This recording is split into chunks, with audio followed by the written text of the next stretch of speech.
Doctor ortho, अब दर्द भी घुटने टेकेगा।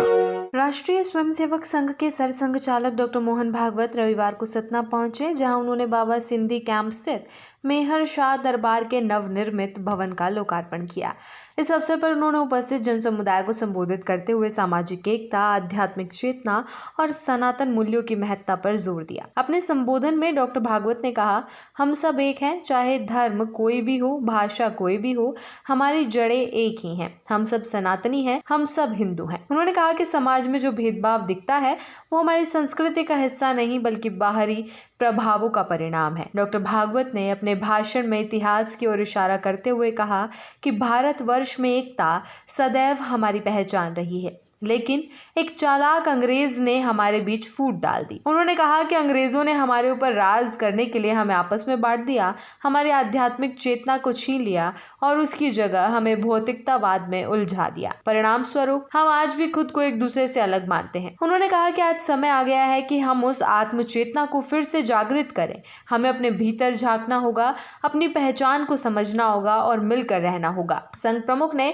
अपने भाषण में ये भी कहा कि आज समाज को एक ऐसे दर्पण की जरूरत है जिसमें देखकर हम अपने वास्तविक स्वरूप को पहचान सके। उन्होंने कहा, हमें अच्छे दर्पण में खुद को देखना होगा।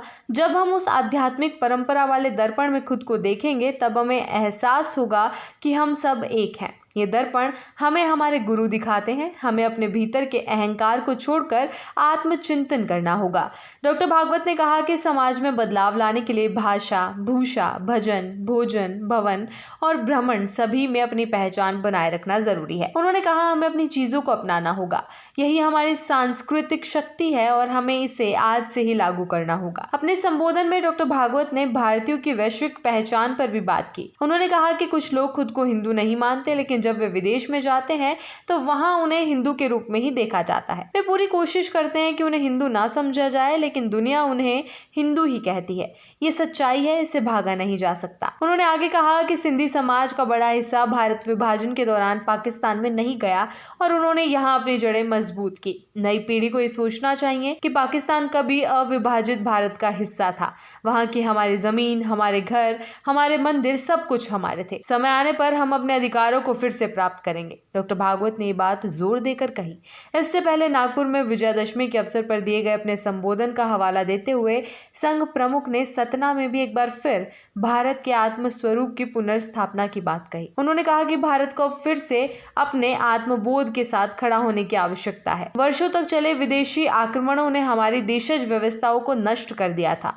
अब समय आ गया है कि हम समाज और शिक्षा प्रणाली में उन परंपराओं को पुनर्स्थापित करें। उन्होंने ये भी स्पष्ट किया कि इसके लिए केवल विचार या मानसिक सहमति पर्याप्त नहीं है। हमें अपने मन, वाणी और कर्म में परिवर्तन लाना होगा। ये कार्य किसी व्यवस्था के बिना संभव नहीं है और राष्ट्रीय स्वयंसेवक संघ की शाखा एकमात्र ऐसी व्यवस्था है जो इस दिशा में सतत काम कर रही है।